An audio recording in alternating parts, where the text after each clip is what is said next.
Pour être au top dans les réponses IA, sur ChatGPT, Gemini et les autres, il ne faut pas seulement être bon dans Google sur la requête initiale, il faut l'être sur les requêtes fan-out. Je vous explique en quelques minutes comment faire de façon très concrète, car tout est facilité avec RM Console. C'est la méthode Fox, que j'ai inventée avec Fabien Faceriès, dévoilée en décembre 2025. Le meilleur dans tout ça, c'est que ça va non seulement améliorer votre visibilité dans les moteurs IA, mais aussi booster votre SEO traditionnel dans Google et Bing. Saviez-vous que dans ces interfaces IA, Google lance en arrière-plan des recherches complémentaires à la requête de l'utilisateur? C'est le cas dans Gemini, dans les AI Overview, dans le AI Mode, dans les blocs Web Guide et sans doute aussi dans les autres fonctionnalités IA, type présentation visuelle, visual layout ou la vue dynamique dans Gemini. Mais en fait, ChatGPT fait pareil, et Perplexity aussi, et sans doute aussi les autres. Tout ça, on les appelle les requêtes fan-out. Ça permet à l'IA de se constituer une sorte de mini corpus de documents pertinents sur tout ce qui intéresse l'utilisateur à propos de sa question. Alors ça va au-delà de la question initiale, en anticipant des synonymes, des reformulations, des comparaisons, d'autres intentions de recherche, etc. Pour que votre marque apparaisse dans les réponses des IA, votre site doit être une référence sur les sujets couverts par ces requêtes fan-out. Mais ça ne suffit pas. Sur le site, il faut aussi travailler la forme, on pourrait parler par exemple du chunking, et en dehors du site, il faut des mentions de la marque sur les sites appréciés par les IA. Je vais vous détailler tout ça. Mais tout de même, les pages qui se positionnent dans le top 10 de Google sur de nombreuses requêtes fan-out, celles qui sont liées à la requête initiale, elles sortent bien plus souvent dans les AI Overview que celles qui se contentent de se positionner uniquement sur la requête initiale. Alors par exemple, celles qui sont dans le top 10 pour au moins 9 requêtes fan-out, vous voyez dans cette étude, sont 6 fois plus présentes dans les AI Overview que les pages qui rentrent sur aucune fan-out. Là, je compare 57% de présence tout à droite contre 9% tout à gauche, selon cette étude parue fin 2025. Ok Olivier, mais alors, je fais quoi? Eh bien, tu vas suivre la méthode Fox. C'est notre nouvelle innovation, Fabien et moi, chez MyRankyMetrics. On adore innover. On l'a fait par exemple avec les fameuses pages zombies, avec le maillage interne IATG, etc. Alors Fox, c'est quoi? Tout d'abord, ça signifie Fan Out Expansions. Fox, c'est transformer une requête en un territoire SEO grâce au fan out. Le fan out, c'est puissant, et avec Fox, l'idée c'est de le rendre exploitable. Voici les 5 étapes de la méthode Fox que vous allez appliquer pour chaque produit ou service stratégique à booster. Première étape, obtenir des questions concernant le produit. En ciblant uniquement des questions avec intention commerciale ou transactionnelle qui correspondent vraiment à la marque et à ses personas. Deuxième étape, tester automatiquement sur les moteurs IA et extraire toutes les données qui vont être nécessaires pour la suite. RM Console s'en occupe et récupère la visibilité, les sources et les requêtes fan-out. Troisième étape, identifier les requêtes fan-out prioritaires, celles où la visibilité de la marque est nulle ou trop faible. Quatrième étape, une fois qu'on a cette sélection, on va pouvoir optimiser les contenus du site pour ces requêtes fan-out. Soit optimiser des pages existantes, soit parfois créer des nouvelles pages. C'est là où ça va booster le SEO traditionnel. Et l'étape 5 consiste à obtenir des mentions de la marque, pas n'importe où, sur les meilleurs sites sources. RM Console va vous fournir la liste. Alors je vais vous détailler tout ça en prenant un exemple. Si vous voulez tout de suite découvrir ça en direct avec nous, eh bien vous cliquez sur Contact en haut de notre site MyRankyMetrics pour demander à être recontacté au sujet de la visibilité IA. Alors pour mon exemple, j'ai choisi la marque Iron, un revendeur spécialisé en running, trail, randonnée et fitness. Je précise, je n'ai aucun lien avec cette marque, je ne suis ni client, ni prestataire, ni actionnaire, ni quoi que ce soit. J'aurais pu prendre n'importe quelle marque et même n'importe quel type de site. Ici, c'est un site e-commerce, mais c'est exactement pareil avec d'autres types de sites. Et si vous êtes prestataire SEO, vous pourriez faire exactement la même analyse pour vos clients et même pour des prospects. Première étape, obtenir les bonnes questions. Donc le but de cette étape est d'obtenir une liste de questions concernant le produit ou service choisi que vos prospects et clients pourraient poser aux IA juste avant leur achat. Le choix des questions est primordial pour la suite. C'est pourquoi dans RM Console, nous avons effectué un grand nombre de tests et d'améliorations pour aboutir à un très bon résultat. L'outil identifie des questions adaptées à la marque, à ses personas, au type de produit ou service. Ces questions ciblent le bas du tunnel de conversion, c'est-à-dire là où c'est décisif pour votre chiffre d'affaires. Comment faire dans l'outil RM Console? Il y a deux grands cas de figure. Le premier cas, à gauche, vous n'avez pas encore d'analyse de visibilité IA pour la marque. Dans ce cas-là, vous allez ajouter une analyse de la marque en indiquant l'URL de la page du site qui est la plus pertinente pour le produit ou service que vous voulez travailler. Ce n'est pas forcément la page d'accueil. Ainsi, les questions seront vraiment ciblées sur ce produit ou service. Et bien entendu, vous allez activer des lancements sur Gemini, il faudra une version au moins 2.5, et sur ChatGPT, il faudra une version 5 ou supérieure. Je vous montre tout de suite où est-ce qu'on va lancer cette analyse de marque. Donc ici, je suis dans l'interface, mais si pour l'instant j'ai créé aucune analyse de marque, j'arrive ici. Je clique sur Ajouter une analyse de marque, et j'ai un assistant en quelques étapes qui va m'aider à définir une nouvelle analyse de la marque. Donc ici, je vais indiquer le nom de la marque. Je rajoute l'URL de la page la plus pertinente pour cette analyse. Je répète, ce n'est pas forcément la page d'accueil. Et je vais enchaîner les étapes comme ça. Je vais obtenir un certain nombre de questions qui auront été ciblées sur la marque, sur ses personas, précisément pour le produit ou service qui m'intéresse le plus. Je ne vous détaille pas ça, vous avez une vidéo qui vous explique les détails. Deuxième cas, on est à droite. Cette fois-ci, vous avez déjà fait une analyse de visibilité IA pour cette marque. Mais vous avez un nouveau produit ou service à étudier. Et donc là, la question c'est, attention, est-ce que le marché et les concurrents pour ce produit ou service sont différents de ceux de l'analyse que vous avez déjà faite? S'ils sont différents, ça veut dire que vous avez des nouveaux concurrents à étudier. Il ne faudrait pas tout mélanger. Dans ce cas-là, je vous conseille de refaire exactement comme le cas numéro 1. Vous allez lancer une nouvelle analyse de la marque. Oui, pour la même marque, vous pouvez lancer autant d'analyses que vous voulez. Si vraiment vous voyez que c'est exactement les mêmes concurrents sur le même marché. Je reprends mon exemple pour la marque Iron. Admettons que la première analyse, je l'avais faite pour les chaussures de running hommes. Et je voudrais refaire maintenant pour les chaussures de running femmes.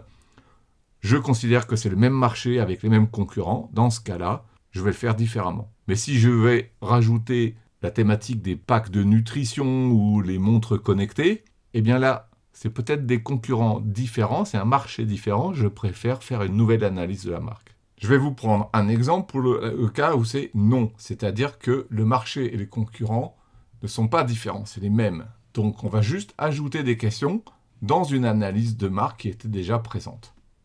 Dans l'interface, ça se passe comment? Je vais dans l'onglet « Questions », j'ai déjà des questions, je vais juste cliquer sur « Ajouter des questions ».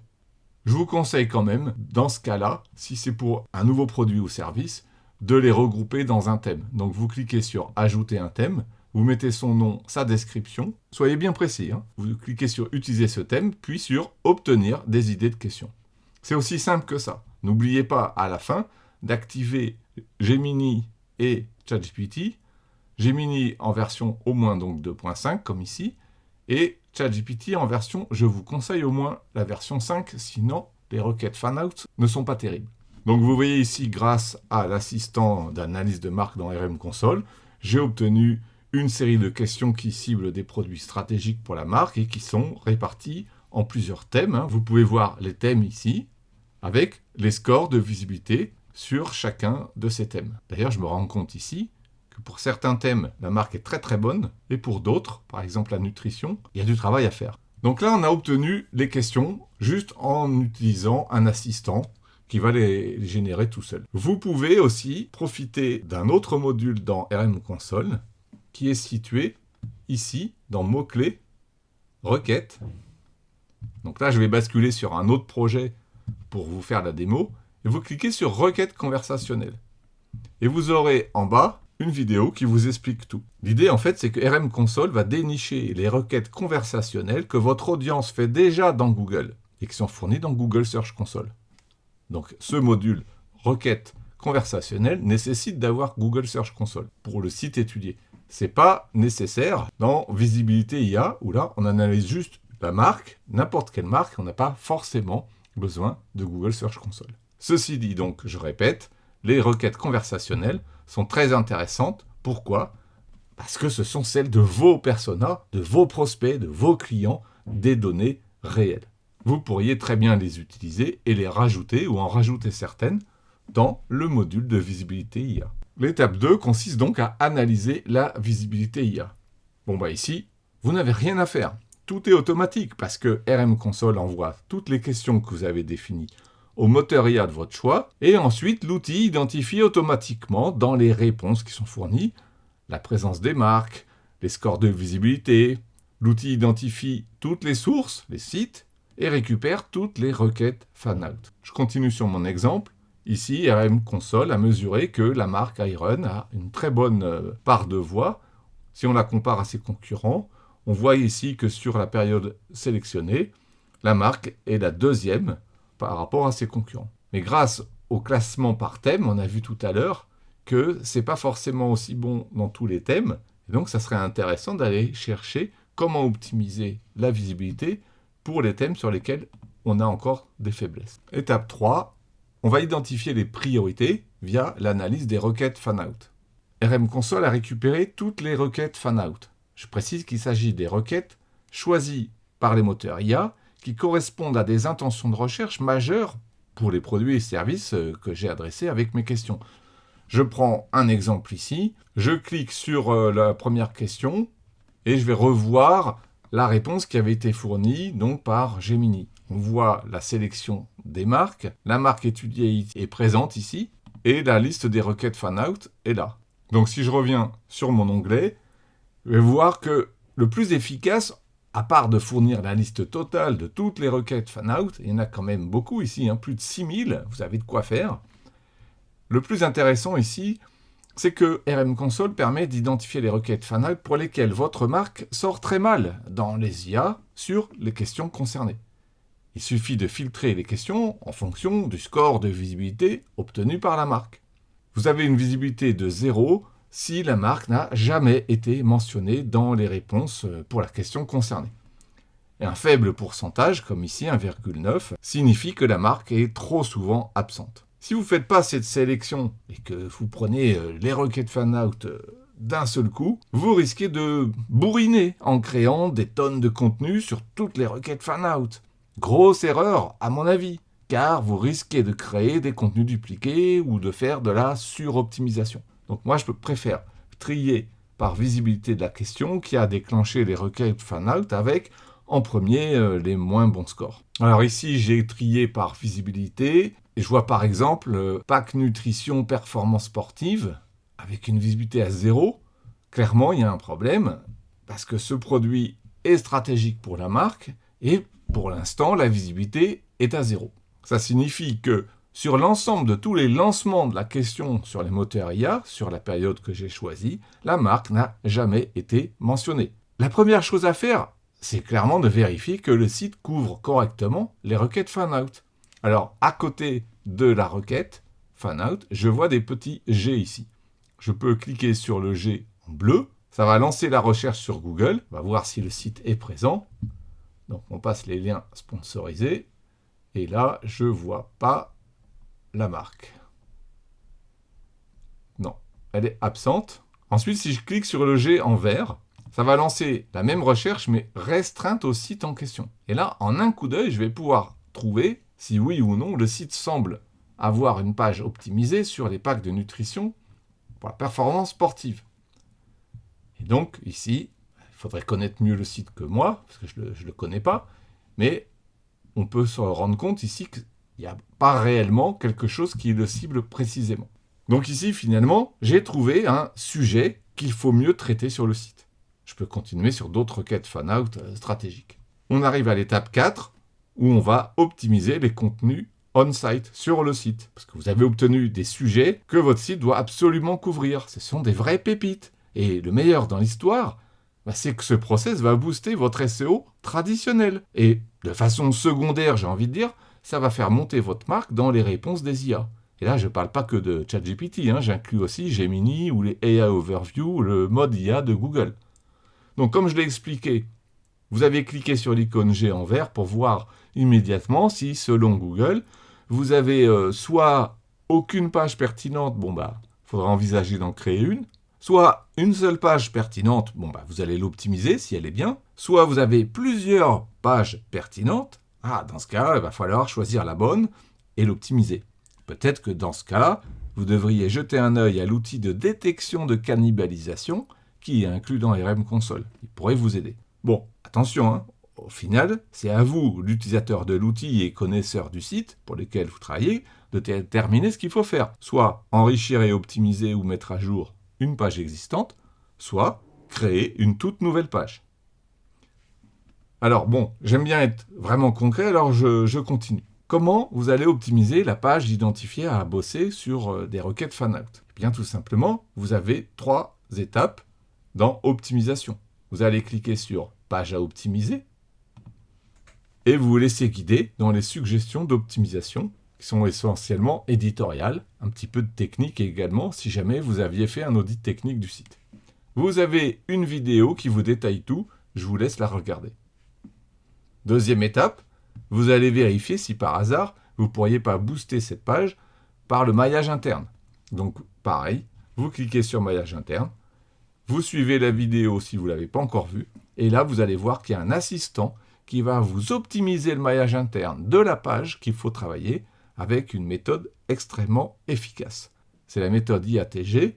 L'outil identifie les meilleures pages où ajouter un lien, évidemment en respectant la proximité sémantique et la puissance, le PageRank, le jus de lien, mais aussi, c'est là sa particularité, l'outil aligne les textes de lien, les ancres, avec votre audience. Ça marche super bien. Troisième étape, après chaque optimisation, vous cliquez sur le module Action pour faire un nouveau suivi des actions. L'idée, c'est de mesurer le succès avec des données fiables et complètes. Grâce à ce module, je sais précisément à quel point mon optimisation a été un succès en termes SEO Google. Je peux faire pareil ensuite avec le module Visibilité IA pour voir si ça progresse. Vous verrez que ça prend généralement plus de temps. C'est un peu plus difficile de confirmer l'impact. Donc vous voyez que l'optimisation de page va être intégrée directement dans le même outil. On arrive à la dernière étape, acquérir des mentions en dehors du site, off-site. Ça va permettre de compléter l'optimisation qu'on fait sur le site. Comme vous le savez, les IA complètent leur base de connaissances en s'appuyant sur des sources spécifiques pour chaque question. On en a déjà parlé avec les fameuses requêtes fanout. Pour simplifier, on peut dire qu'il existe 2 types de sources.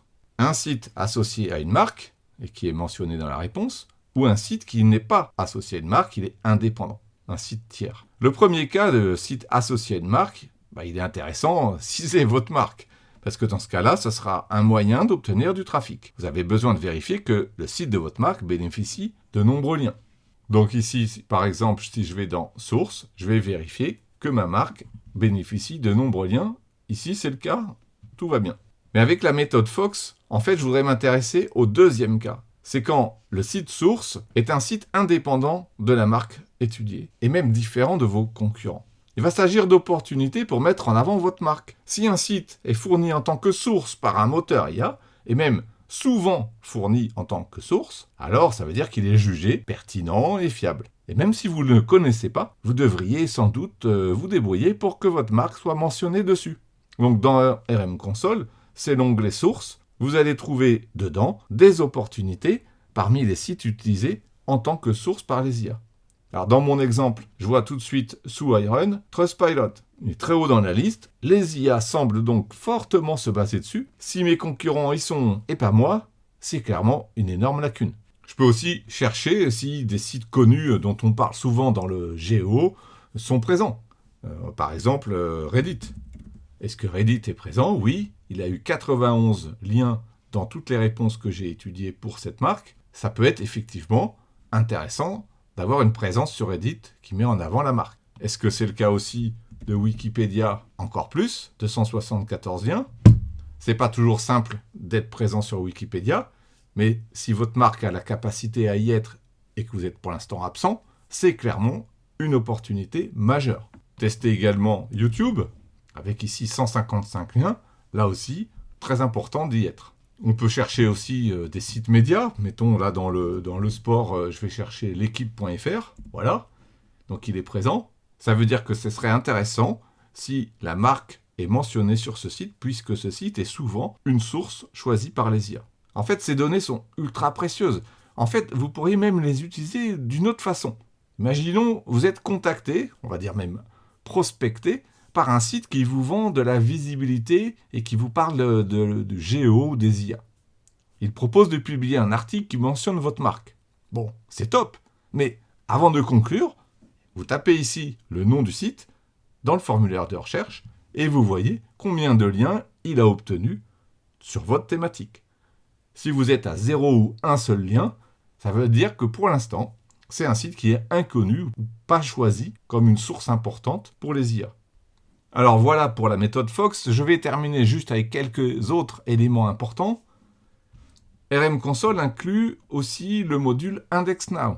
Grâce à lui, vos pages vont être directement envoyées pour que Bing les indexe plus vite. N'oubliez pas que Bing est largement utilisé par les moteurs IA, et donc pour sortir correctement sur Bing pour les fameuses requêtes fanout, il va bien falloir que vos pages soient indexées. Ça se passe où? Vous allez dans URL, vous cliquez sur indexation Bing, et là vous suivez la vidéo qui vous explique tout. Ensuite, je vous l'ai dit, mais pour moi c'est majeur, cette méthode Fox, elle fait progresser le SEO classique en plus du GEO. Il faut être pragmatique, hein. Aujourd'hui, le GEO, il faut absolument se positionner dessus, mais ce qui vous génère le plus de visibilité et de trafic, ça reste pour l'instant le SEO classique. L'avantage de cette méthode, c'est qu'elle vous fait travailler les deux à la fois. Je précise aussi que dans l'outil de visibilité, vous n'avez aucune limite dans le nombre d'analyses de marques ou dans le nombre de marques. Aucune limite. C'est hyper intéressant si votre entreprise dispose de plusieurs marques ou de plusieurs marchés. Dans ce cas-là, vous allez faire plusieurs analyses de la même marque. C'est encore plus intéressant peut-être pour les agences ou les freelances SEO qui vont pouvoir analyser comme ça plein de marques pour plein de clients ou même de prospects. Vous l'avez vu, vous allez pouvoir optimiser le GEO et le SEO au même endroit dans un seul outil sur MyRankingMetrics. Enfin, hyper important, chez MyRankingMetrics, il y a de l'humain en plus des outils. On accompagne les clients qui le souhaitent dans l'enchaînement de nos outils et de leurs fonctionnalités. On va prioriser l'ordre selon chaque projet et chaque audit. Ce coaching se fait par mail, il est gratuit. Il suffit de cliquer sur le SOS qui est en haut de page et de demander à être accompagné. Mais plus généralement, si vous avez des questions sur cette méthode Fox et sur l'optimisation GEO, contactez-nous via le formulaire de contact. Merci et à très bientôt.